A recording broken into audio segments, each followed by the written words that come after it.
emphasis really is more on the hand-on section than on the learning, because we have already made an emphasis on these other areas. But I just wanted you to have a recap of what we did from last week. Now, so today what we are going to look out, like we said, we learned last week from the GitHub, if I'm not mistaken, where we put the code. You would see we talk about unsupervised learning part 1. So you could actually see this is the script from last week. And you could actually see we did talk about dimensionality reduction in the part 1, where we talked about how you could use the Irish dataset for a PCA analysis. And then we also talk about how you could use the breast cancer dataset. But in this case, we emphasize on the TSNE approach. We also talk about the UMAP, and then we gave an example on the autoencoder. That was where we wrap up last week. And if you could see in the code, you could see the clustering, which was supposed to come later. So today it is the continuation from the script here, which is the clustering part of the script. However, today we are going to divulge a bit, because I think from last week, the audience wanted some quite more challenging data sets. So, and like I told them last week, we will be, as time goes on, we will pick out a data set that has to do with the field that someone is interested in, and then we will deal with that particular data set. Although the problem, like for me, I'm much interested in biomedical field. So some of the examples, most times I tend to give you guys has to be in the area of biomedical, but that doesn't mean we cannot look at other examples from other field. But it's it's where I really specialize and I could really make a good contribution from these areas. But notwithstanding, today we are going to take our first example looking at the stock science dataset. The stock science dataset is very popular dataset that you could get it from Yahoo Finance. It's a very interesting dataset. Although for this particular problem, I picked it from a GitHub, a Kaggle platform. Now, a bit of an emphasis. Kaggle is a very interesting platform where data scientists, problems, researchers, and people that have problems, both industry and academics, they put in competitions or hackathons. And also some people also come to donate their data set for people or experts to analyze. So there are competitions that have been done before now where you could win, if you're lucky, you could even win up to $15,000 or even more, than depend on the price. And then once they put in the data set, everybody will start competing. You register, you form your groups, and then you start analyzing the data set. Then after this analysis, a panel with all the industry partners will look at it, and then the best person will now get awarded the money. So it is a good platform also where you could see different state-of-the-art approaches on how problems are being dealt. I think in the early days of my PhD, Kaggle helps me a lot, because there I was able to see how some of these things were being done, how a proper data science project should look like, what are the pipelines, how do you deploy your model, and so on and so forth. So I did learn a lot from Kaggle platform. So it is a good platform also for you if you can be able to, check it out and see what's happening there. So it is from Kaggle that we are picking up the data set that we're going to use today. Although I think I need to write a bit about the dataset, but maybe before I deploy the script, I would write a bit about it. So like we said, we are going to look at how you can be able to perform KMeans, and then how you can also be able to perform hierarchical clustering and also DBSCAN. And then we will see if time permits us, we will see if we can be able to also talk about association or anomaly detection. But let's see how far we can go. So the first thing, like I always say you do, is for you to load all the packages. So remember, you have to load all the required packages. So load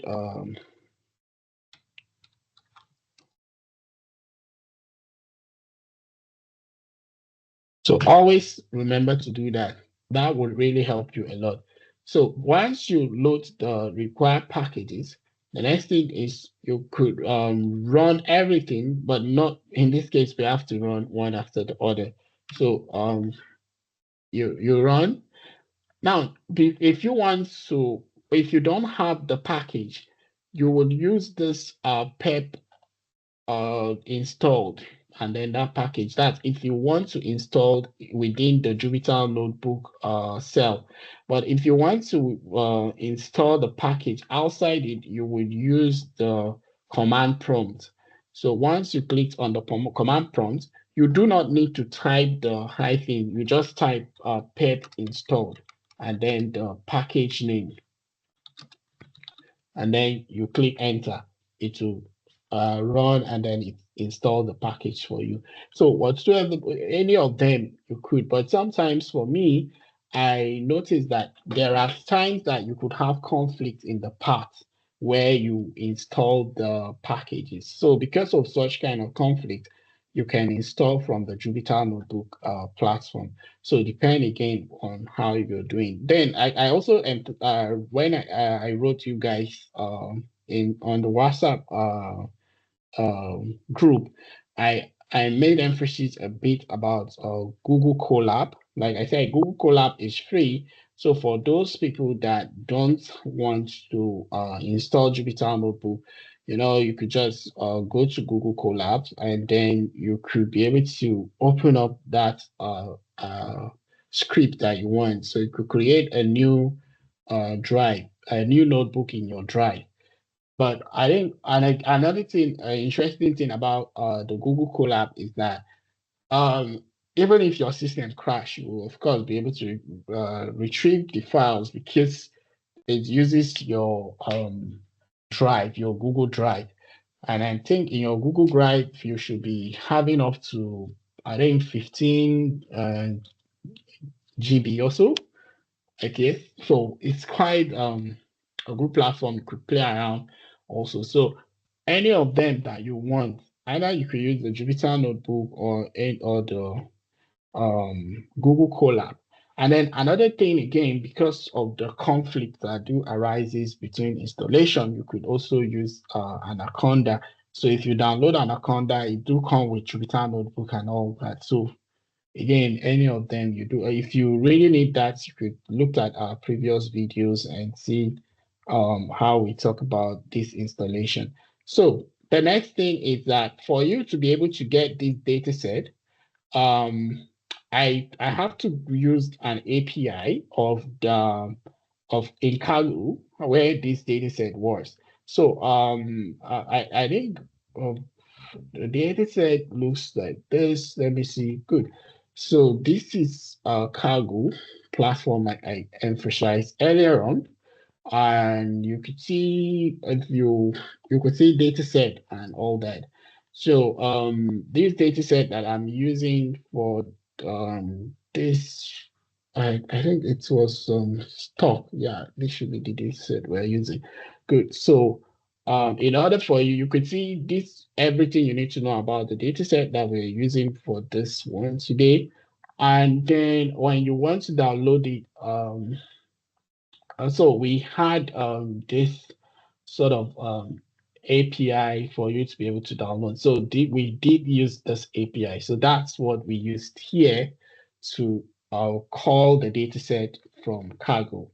So immediately you do that, you run this to call the dataset. So you could see, but before you could do this, remember you have to install the from that pep. So it will help you to be able to call the dataset. So the dataset is quite a very big dataset. It has name, volume, close, low, high, open, and then date. So of course, you know how the stock market operates, where it could go up, it could go down, it could close with a gain or with a loss. So again, it's a very volatile market. And then there are different, this name is the names of the different stocks that you have. Or you could find different ones. So there are quite a lot of them. And I don't think we want to do everything. So the first thing, if you are working with a data set, you need to convert it to a date. Else you will not be able, it will work, but it will be treating it like an integer or a string or something. So make sure you convert it using the pandas PD to date time. So again, you run this. So once you run it, the next thing you need to do, like I tell you guys, investigate the data set, try to know what sort of variables you have in the data set, try to interact with each of them to know, are they floats, are they integers, are they objects? Object means strings. So always try to have an information about what the data set contains. And then another thing I also used to emphasize is the descriptive statistics. You need to check the descriptive statistics to have an overview of how the distribution of the data set looks like. So once you run this, it will come up and the distribution will only, the descriptive statistics will only try to pick up only the number sort of data set. So you could actually see for, although we're not supposed to consider dates, but it's fine. Open, you can see the mean is around 83, and then the minimum is around 1.6. The 25 percent or so, it's around 40, and then the 50%, which is also considered the median, is around 62.6, and then the 75 percent is around 95, and so on and so forth. So each of the we could be able to see for each of the variables that we have. Then another thing again we need to is to check for missing values, because sometimes if there are missing values, you cannot be able to perform any form of modeling. So it's either you remove them or you take care of them. So again, when we check for missing values, we could see that open has 11, high has 8, low has 8. So the three variables did have missing values, and we have to find a way to take care of them before the analysis. So like I said, we have so many of these stocks, we may not be able to cover all of them. So you can imagine trying to do all this, it could really take our time. So we wouldn't want to do that. So we just select a few out of them. So let's say we pick 4 of the variables from the name. You can see, because this name here has a lot of stocks that we have, and we don't really think we could do everything. And we, like I used to say, you need to do the EDA, make some visuals through the exploratory data analysis phase. That would help you to be able to understand your data. It's more like you're trying to know what your data is made up of, and then you can be able to start your analysis proper. So making visualization really gives you that comfort that you need to be able to interact properly with your data set. So the next thing is you run this. So we are picking just 4 of them, remember. So looking at this 4, you could actually see, the Google this standout. It has been moving very well, even until maybe towards the end of 2018, a bit down. But we could see there is this gradual steep. But the other stocks, actually, there is no much improvement as such like that. They are kind of very low in the closing price. And there was this guy that is almost like on the same, these 2 guys here, the improvement is very small, not much over the years. So another thing we need to do also is to look at the distribution of stocks by the volume. How are those distributed? So again, we will make a sort of a histogram to see. So we could also see the volume. The volume is lots of them are concentrated around this 0 here. We do not have much of the distribution around, but so it means it's kind of skewed to the left. And then another thing is we could look at a box plot.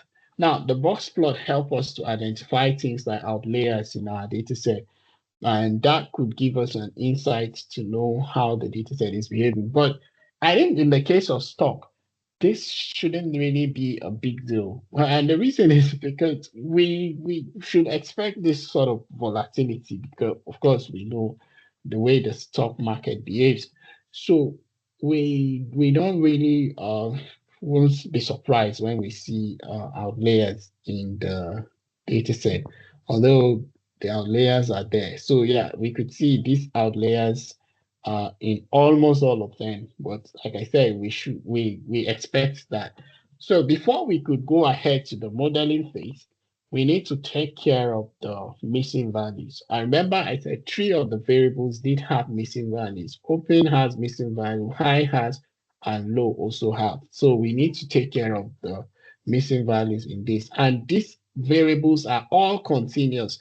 If you take a look at them here, you could see they are all float. Open is float, high is float, low is also float. So because they are float, it means that we need to use either the mean or the median or even another approach. But in this case, we choose to use the median to take care of that. But there are situations where the missing values are not compulsory you use them. So sometimes what you need to do is to compute the percentage of missing values. If it's less than 10% of your data set and you feel that dropping them will not have so much significance, then go ahead and drop them. So again, it all depends on what you are doing, but you should know also that machine learning approaches are data hungry, so they tend to do well when they have lots of data. So have this deep thought between dropping missing values and taking care of them. So another thing again we considered was it won't make sense trying to model everything because this is just an example. So we pick a particular year to take care of. So in this case, we are going to pick 2013 or probably let's pick 2016. So we want to focus on just 1 year because, like I said, the data set is quite much. It's very it's a lot, So, but it starts from 2013 and then I think 2024 or 2018 thereabout. So again, it depends on what you want, but let's just focus on 1 year. But in your free time, you can play around with the different years to see if there are notable changes that you saw, different. So we will just focus on 2016. Then another thing is we want to calculate the daily percentage of changes because stocks has to be every day. In fact, some people may want to zoom into to understand what is happening every minute or even second because it's a very important market that has to do with money and nobody wants to lose his or her money. So there is always going to be that curiosity and also panic to make sure that you don't go close the stock for that day at a loss. So because of that, we want to look at the daily change to see what happens. So that's what we're doing here. So the next thing is we remember we are looking at daily change. Now we have created a new variable. So what we are also doing is some sort of going to give rise to a sort of a pivotal table. And I wouldn't want to go into most of that, but what we are simply doing here is called future engineering, where that future originally is not in your data set, but you need to create that future by combining, for example, different futures. And that's what we are doing here. We are combining the name of the stock and also the closing price of the stock. And then we get, of course, the percentage because we want to know how this stock closed for that day. So because of that, we created that new feature. We need to transform them. So that's what the pivotal table does. It helps us to transform the variable. So you could see in this case, we have the name, the date, and also the daily change in the stock. So we will use these three variables, but when we do the pivotal table, it's some sort of like taking the rows to become the column or columns to become rows. So there's this change that will make us to have missing values. That's why you see here, we try to handle the missing values in order for us not to have missing values when we are modeling. Now, having take care of that, the next thing is we need to standardize the data set. So in this case, we're focusing on what the new data frame we have created from the pivotal table that we just rotate. And now, if we want to standardize, I think from last week, I made an emphasis on standardization, that there are different scaling approaches.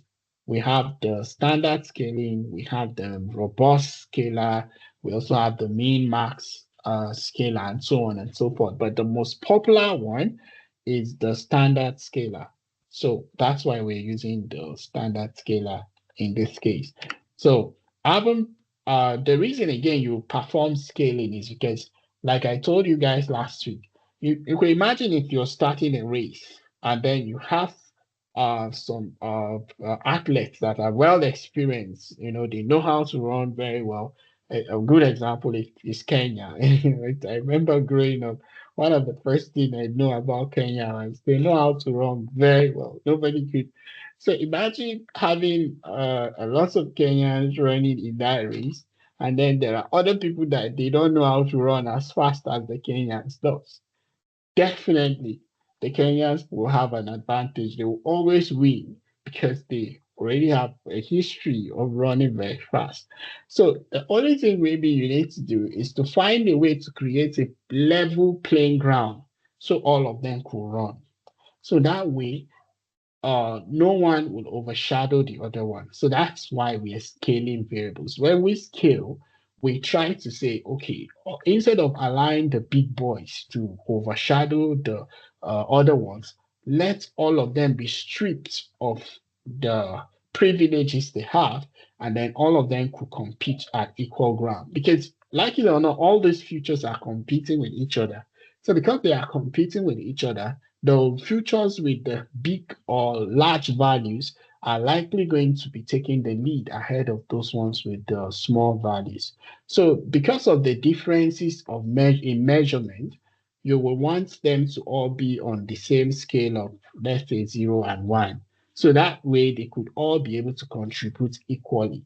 Because at the end of the day, what you are interested in is to solve the problem. So you have to ensure that you solve the problem in the right way.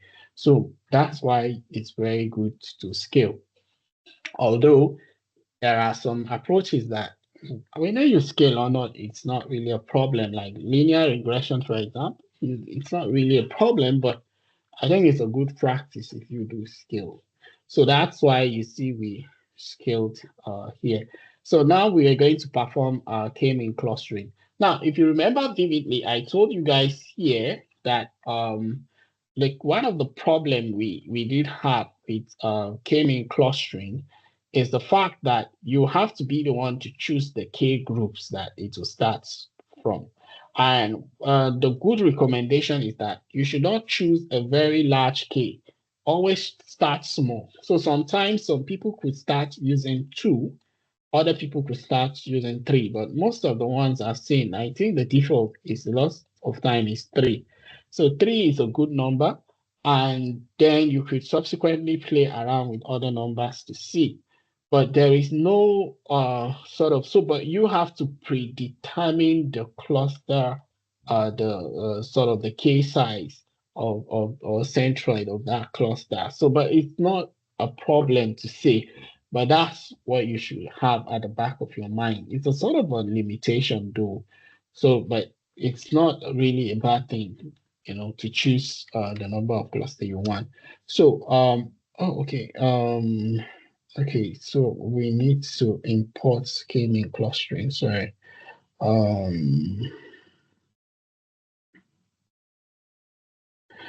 let me call the right package for KMeans clustering.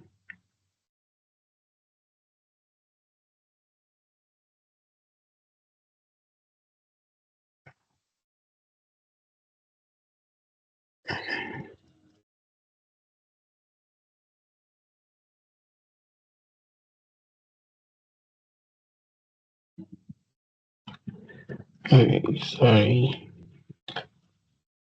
I thought I called this KMeans.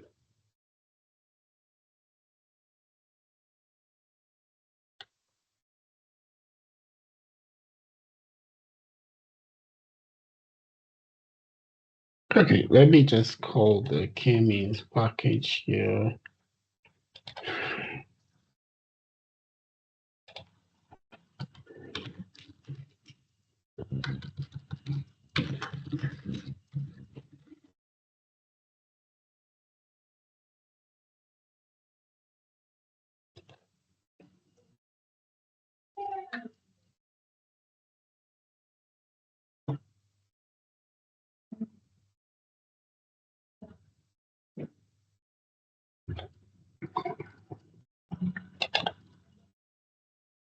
Okay, good. So escalate the dataset.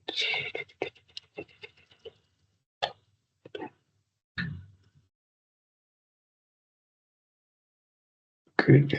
Yeah, so this is the package calling. Sorry about that. Yeah, so you could put this here before you go on. Sometimes I don't cram them to know. Good. So it's from sklearn.cluster, you import KMeans. So if you don't put the package, you are likely going to have an error. So always make sure you put the package before you call it. So that's why we got the errors that you saw earlier. So having take care of that, the next thing we're going to do is to run the clustering. Remember, we have selected 3, and then now we want to start performing the clustering. So we have already done that here. And then the next thing is we also fit and predict. So we have done that and we have made the prediction. So, but what we are doing is we are grouping each of the cluster based on their mean, and which is what we just did here. So, however, it won't make sense to visualize all this. We can only visualize this if we have them in sort of a compact form. So if you look at this, you will discover that we have 251 columns, which means it's very large. We are now having issues of dimensionality. So what we are going to do is to perform PCA to help us take care of the dimension. So you will get to realize that clustering does not really go alone. It always comes with PCA. So that's why you notice that we have to treat dimensionality reduction here before trying to introduce you to clustering, because you won't be able to do the visualization most of the time if you do not reduce the dimension. So that's why we're trying to make sure we do the dimensionality reduction, and then we could be able to visualize the kind of clusters we got. So again, it will interest you to know that, okay, so this is the data set we have. So we already have a clustering label, but we don't know how these clustering labels look like. So we will fit the data set that we have scaled to dimensional reduction, and then we will visualize the clusters label that we have got. So that's what you see we are doing here. So we're going to run this to,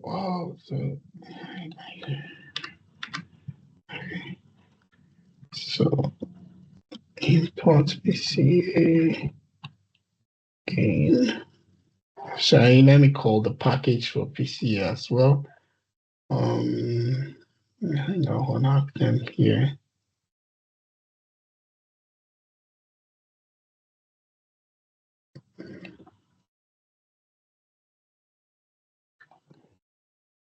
Okay, yeah, let's just call it from here. PCA, yeah, good. Let's get decomposition. Yeah, great. So let's call. So you have to call. Remember, if you don't call the package, you're going to have an error. So this error is because we haven't called the PCA package before fitting. So make sure you call it before you fit that. So you're good. So now we have a cluster. Now you could see this is our cluster. This is one of the clusters starting from 0. Computer science, of course, we count from 0. So that's why, but you could say 1, 2, 3. So it's still fine. So we have this when we are looking at 3 clusters, this is 0, this is 1, and this is 1, and this is 2. So clearly you can see the 3 clusters look fine. It's not bad. It did look fine to me, but we are not really sure because remember we just guessed the 3 clusters. We are not really sure that 3 solved the problem. So we are going to try to determine the optimal cluster for this particular case. So the elbow method, which is like here, like this, the elbow, help us to determine the optimal cluster that fits the problem. Now, if you look at the elbow problem here, it is where it kneels. That's where the optimal clusters are. So, can any of you tell me where the elbow is? Can someone guess where the elbow is?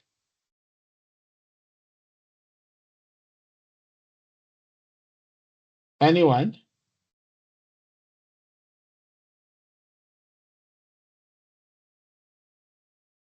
Yeah, John.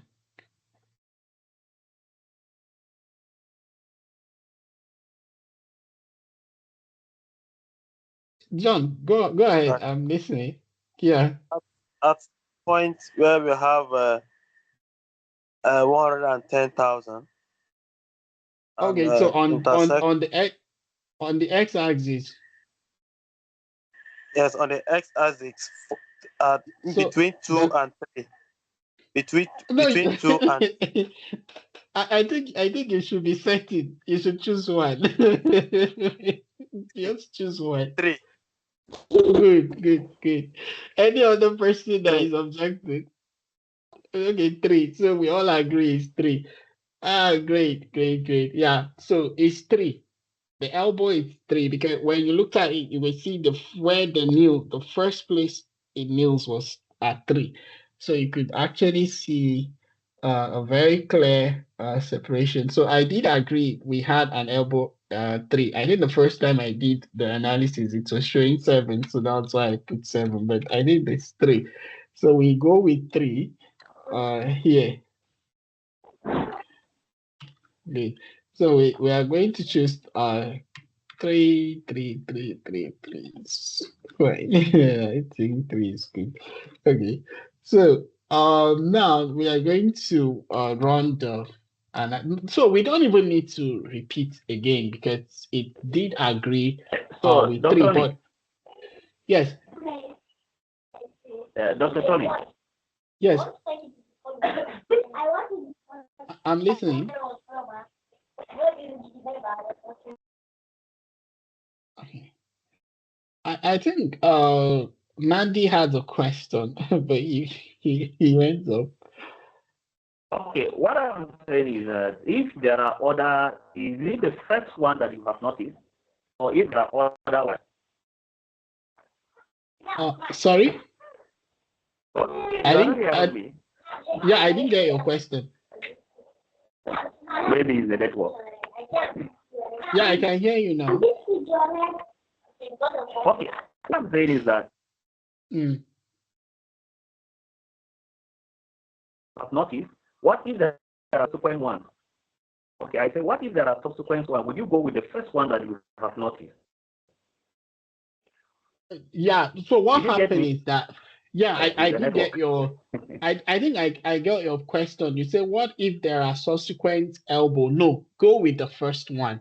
Always go with the first place that it kneels. That's where you go with. Don't go with the subsequent one, because what you are interested in is this within cluster errors. Yeah, within cluster sum of square errors. That's what you're interested in. So if you notice at 3, there, even when you go up, you didn't see much improvement. So you don't have to increase them, because the more you increase the clusters, the more you lose. Actually, it's good for interpretability. But again, the another problem is that suppose you want to use them for another task. I think you'll be able to you'll get some issues, trying to manage those things because of overlapping. So sometimes I don't really like this overlapping. I like when the clusters are clearly separated, so I could just do my stuff. So you have to take note of some of that. So I think the first place it kneels is the best place for you to pick the optimal cluster. So you don't have to, because I understand you could see it did kneels at 7 as well. But no, I think 3 was quite obvious. So there was no need of going down to 7. It's also a bit kneels at around 6. So just go with the first kneel. I hope that answers your question. Okay, so the next thing is, suppose it was not 3, it means we will repeat it with the optimal cluster. So that's what we did here.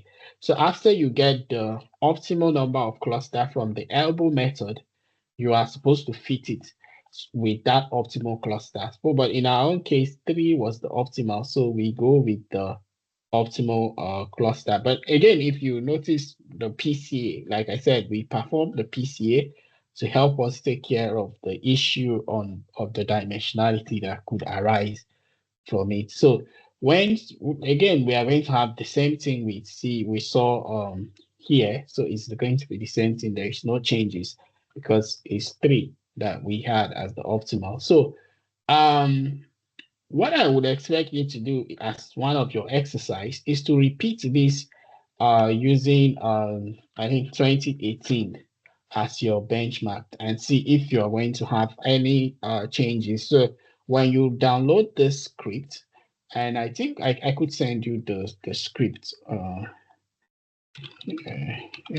The script.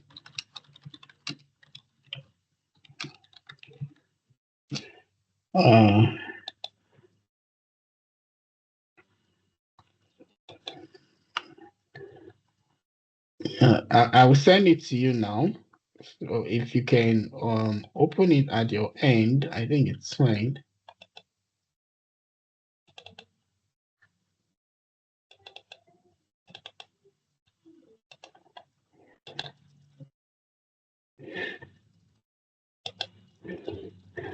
Okay, so you can download the script now from your end.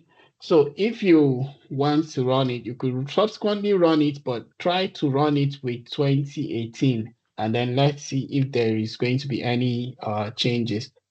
And then you see what you have. So the second example is going to be that of the breast cancer Wisconsin dataset, as we looked at in the case of dimensionality reduction. I think this is not the first time we're looking at this dataset.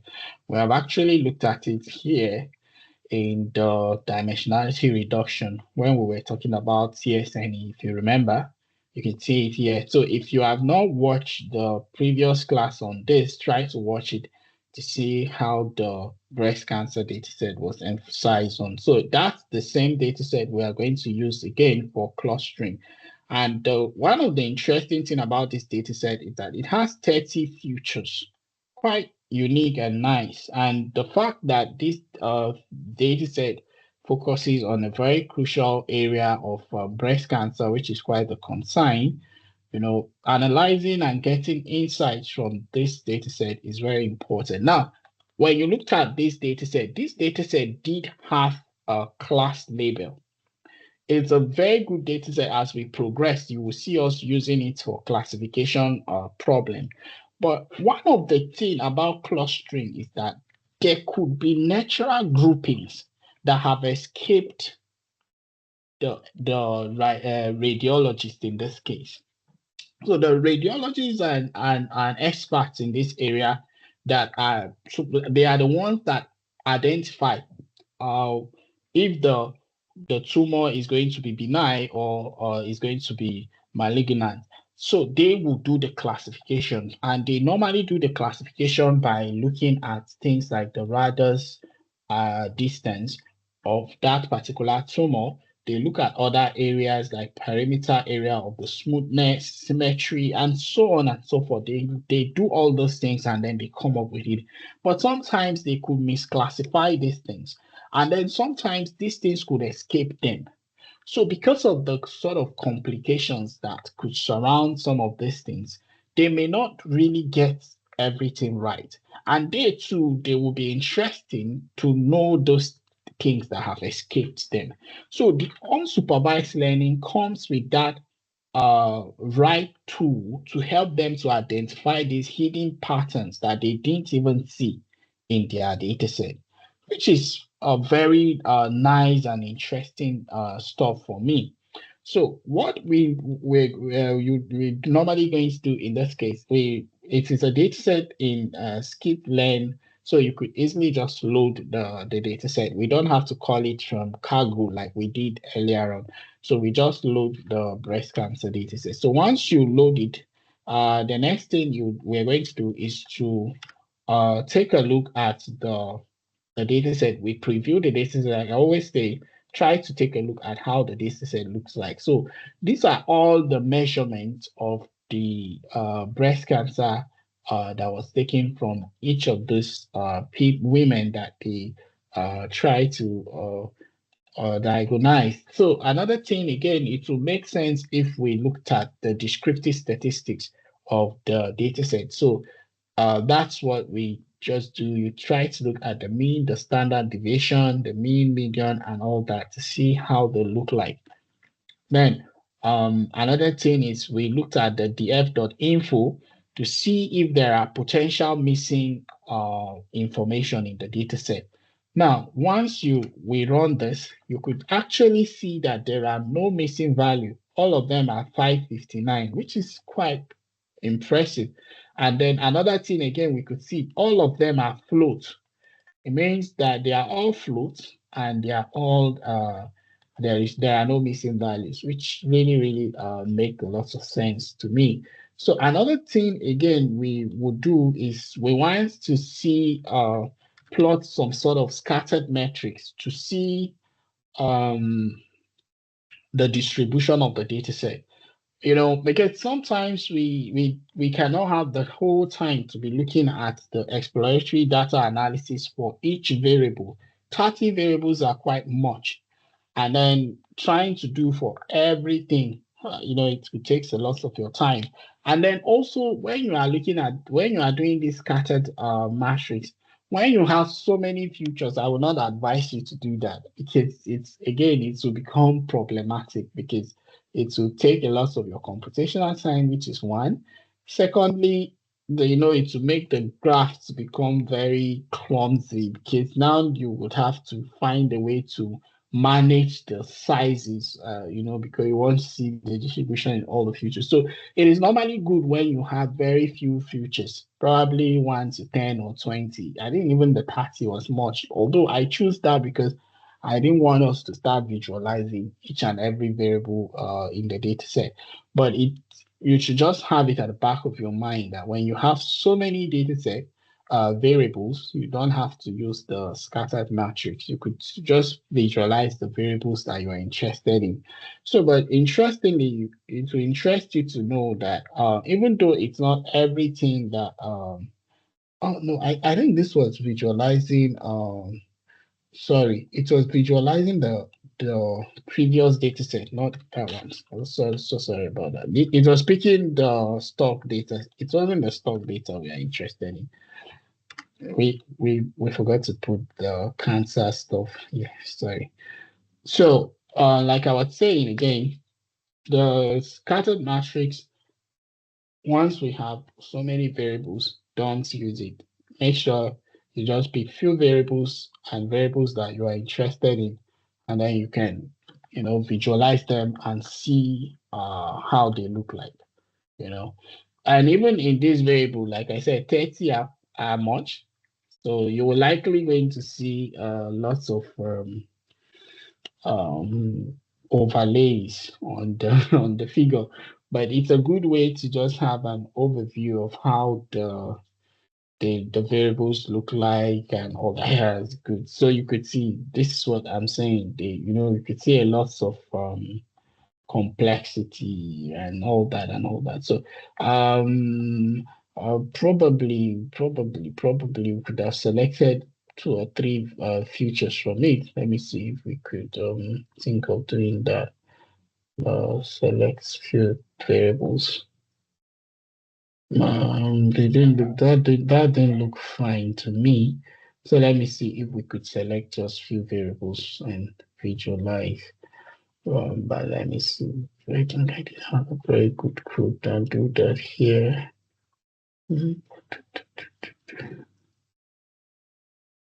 Yeah. So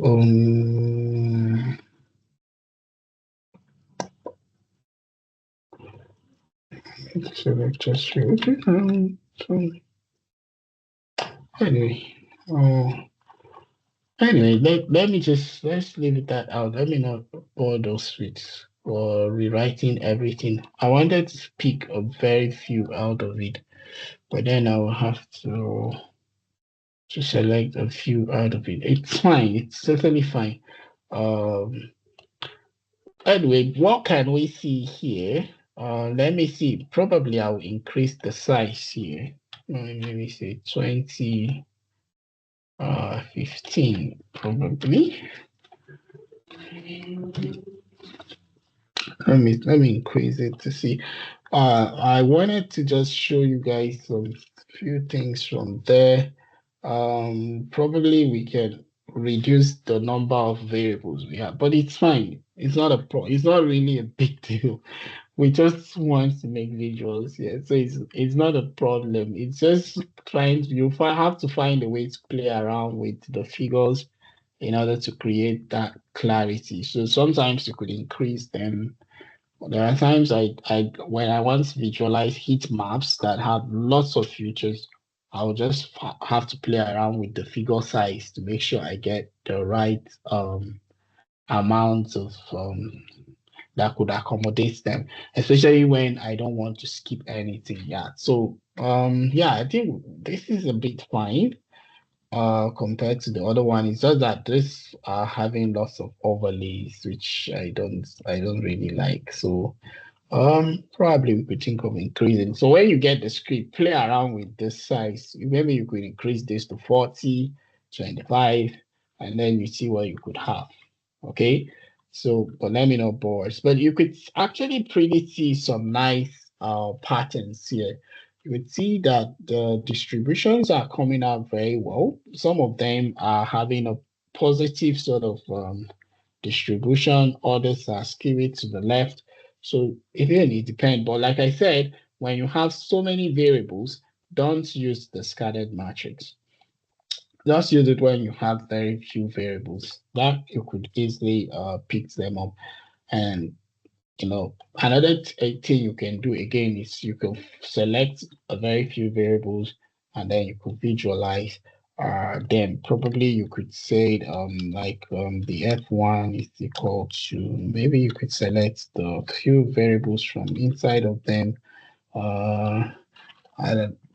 I don't want to, the mean radius and so on and so forth. You could select how many of, probably 4 or 5 or 10, and then you can write a piece of and so on. Then you can now do for variables in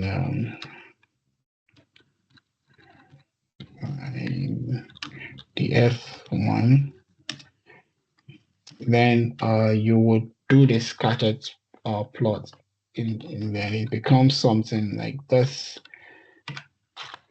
And then yeah, then it plots for that. But yeah, I wouldn't want us to do for everything. So probably in your own time, just select the right amounts of variables you want and then see how you could visualize them. Anyway, so the next thing we have to do now is to standardize the variables. So we're going to standardize them. Remember, like I said, if you could also see from here, you could actually see that the variables are not the same. Like the mean area, they are much. Something like mean of smoothness is very small. So it makes sense for you to standardize them so they could all compete from equal grounds. So now the next thing we do is to perform PCA to help us to reduce the dimension. So again, we visualized it. So the PCA actually shows us quite a nice visuals, but we cannot see any cluster as such because we are just trying to see how the PCA displays. Now, the next thing we want to do is to now find clusters. So in order for us to perform the clustering, remember the clustering you are doing is not on the PCA, okay? It's not the PCA the data you're doing because this is the PCA, but what you are doing is on the scaled data. That's what you perform clustering on. And then the clusters, you now use the label, attach it to the PCA, and then you visualize. Okay? So don't do the mistake of clustering the PCA because the PCA is already a transformed variable. So you may not likely see much things, but when you do the cluster on the dataset itself, and then you visualize on that projected dimension. Okay? So take note of that. So you run. Once you run, you have done the clustering. Remember again, we start with 3, and then we subsequently see what we get. Good. So now when you visualize the the clustering on the PCA data which you have here, you could actually see clear good separation that the KMeans clustering separated them into 3. So you could see this is the first cluster, this is the second one, and this is the third one. So you can, like I said, computer science starts from 0, so 0, 1, and 2. But you could say it starts from 1, 2, and 3, so still fine. So the next thing we do, of course, is to also do the elbow method to be able to find how the optimal cluster. So again, this is what we are doing. Good. So I'll leave this entirely to you. What clusters, again, the elbow. So what can you observe in the elbow?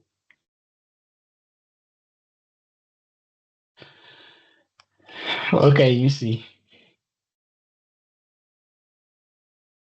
Good, John.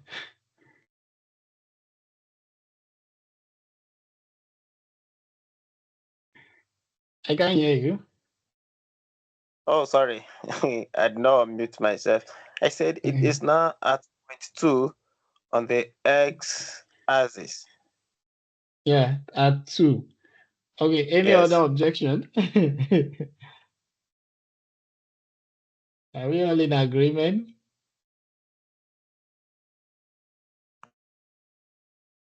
Yeah, I think I totally agree with you, John. Now on 2. So 2 is the optimal cluster. So what you need to do, I think, as your exercise will be to repeat the clustering now with the optimal cluster like we did here. But now you will use 2 clusters to see what you could have. So I think that's what you do as an exercise, but you could clearly see that the first nil that you could find here, it's Act 2. So that's what we go with. So another thing, again, we want to look out is hierarchical clustering of the same data set. Like I always used to say, the hierarchical clustering is another way we could find hidden patterns in the data set, because the hierarchical clustering even go to that level of looking at the samples themselves, and then it goes about clustering them like in the sort of agglomerative manner to find patterns. So it did make sense so much that we could be able to find other things that we may not have seen using the PCA. So what we are going to do in the for you to do hierarchical clustering, you must use import the from skips dot cluster hierarchy, and you now import the endogram and linkages. So the linkage. So that the linked approach, like I say, is that one that helps to connect it. And if you looked at the orientation, we say top. So it means we are coming from the top to the bottom. So again, you can use, and then the method we are using is the word method. You could also use another approach called the single linkage as well. And then yeah, I think you can use the single linkage, the word method, and then also the third one. I've forgotten that the name we call that, but it did have three popular approaches that you could use. So any of them that you use, and then like I said, you could come from bottom to top. So again, it depends on what you want. So you could clearly see that the hierarchical clustering actually we could clearly see two clusters. If you looked at it very well, you could see that there is this group of patients, and what you see here is actually the sample size, that's the sample point, or the sample IDs. That's what you see here. Although it's very fancy, because of course these are 569, so it's quite much, for them. If we want to this, we have to expand maybe the width for us to clearly see them separated. But you can actually see that there are two interesting clusters. But maybe when we go granular, we could be able to find out that there is one here, there's one here, and maybe there's one here. Then there's one here, and there's one here. But the moment you go up, you can see that there are two. So I think this at 60 or probably 50 is a very good, no, at 60 is a good place to cut the tree. You can cut it here, and you said it has two nice clusters. But suppose I want to cluster them based on the futures, not on the samples. But you can see clearly the hierarchical clustering you could see how the patients themselves. So clearly this already tells you some of these patients were benign and some of them were cancerous. So you could clearly see that coming out from the patients themselves.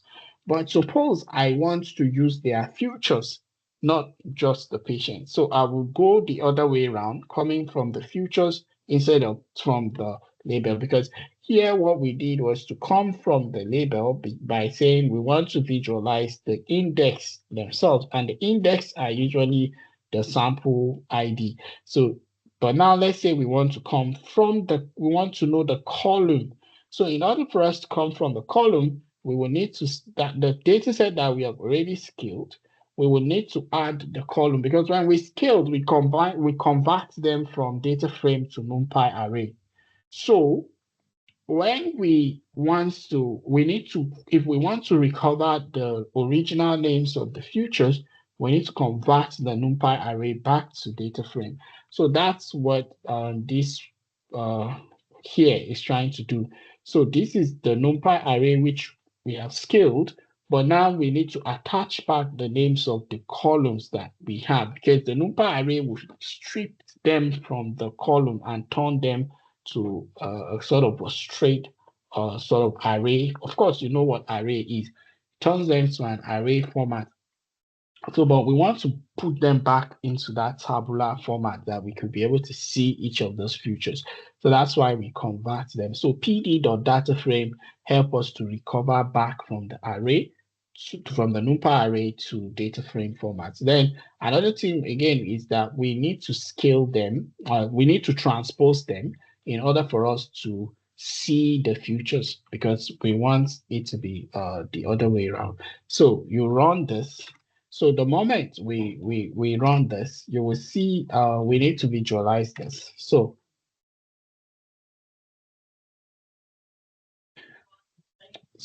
on visualizing this, you would actually see that we have the futures actually shows us that we have 3 clusters.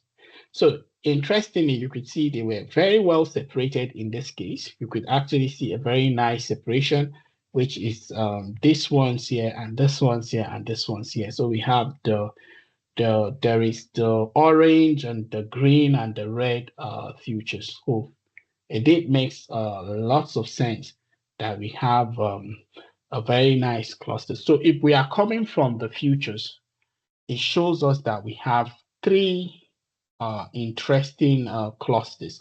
And that's also sort of agree with the initial thing that we said about K-means clustering. Remember, in the K-means clustering, when we were coming, we were hampering more on the future. So the K-means clustering was more like we're focusing on clustering based on the futures.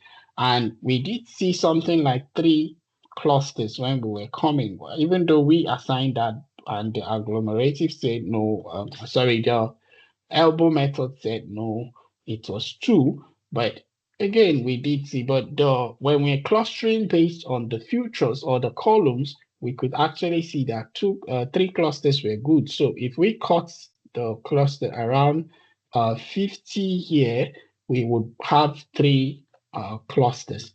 So, but most of the time when you are looking at papers, you are likely going to see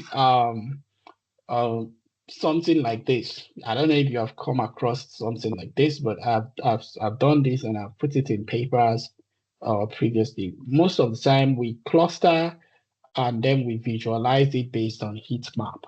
Then again, what we do is to make sure we embed both the label and the column. So that's what we are doing here. So we are clustering them based on the label and also based on the sample ID and also based on the variables. So this makes sense because instead of having to do them separately, this is for the label, this is for the futures. Why not we put them in one place, and then in one view, I could be able to see the clusters based on futures. I could also see the clusters based on the sample ID. So which is what this heat map is trying to tell us. That's the story it's telling us. But again, when you're visualizing, we try to slant it, because if you don't slant it, it doesn't really look professionally presentable. So that's why we slant it by saying we rotate it by 45 degrees to go this way.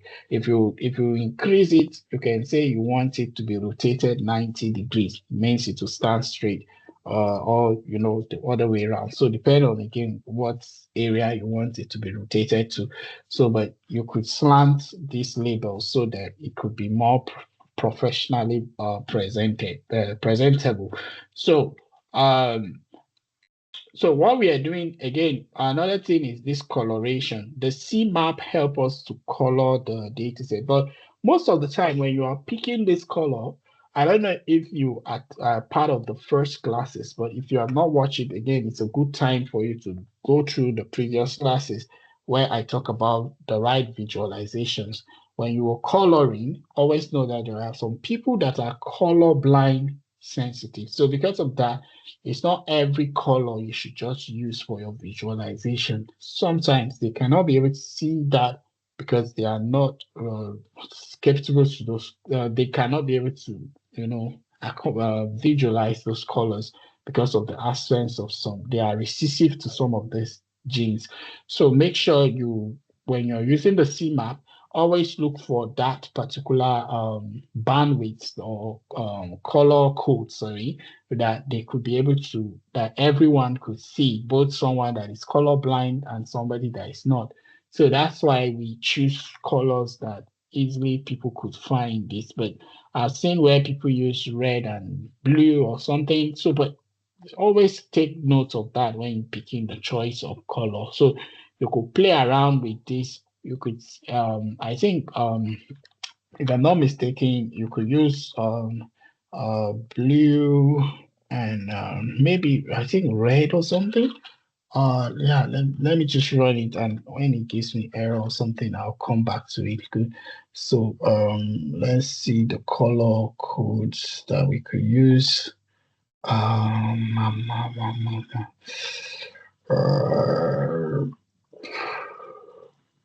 Blue, maybe red or something. Blue.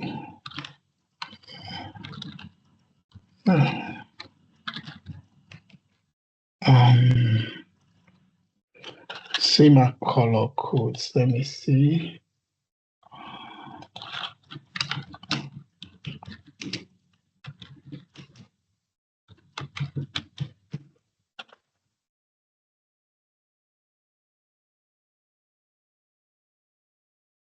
Good. So we have so many of them.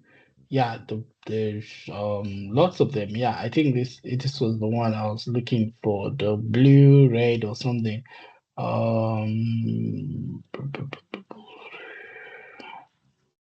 Yeah, so we could choose any of them that we want here. Okay, let's see. Probably we can pick. Let's go again. Divergent. Yeah, I think Divergent was what. Yeah, this one. I think this was the one I was looking for. I think I rotated it the other way around also. Good. So you could use something like this. You see the color changes. Good. You see it actually changes. And you see it when you switch the color. So again, depend on what but you see this color looks kind of, there's the, not scary, but it doesn't looks nice to me. So I think the V3s that we used initially looks fine. Good. This looks fine. So you could stick with this. But I just want you to know that you could choose different colors, for the CMAP. Not necessarily it has to be one color. You could play around with the different colors. So the exercise that I want you to do is to download the dataset from Kaggle on mental health analysis among teenagers. So the dataset, we wanted to explore the mental health of teenagers, specifically based on their stress level. So the dataset was anonymized on things like social media, survey, wearable devices. It comprises of around 5,000 entries, and it has 11 columns. The aim is to uncover correlation between daily behaviors such as social media activity, sleep, and stress. The dataset supports researches on adolescent mental health, early stress detection, and also preventive strategies. So it's a very good dataset to take a look at and see what you could come up with. I'm actually interested in this data, but probably when I'm free, also I will take a look at how this will happen. Because I've not clustered it, I've not done anything on it, but I think it looks very promising.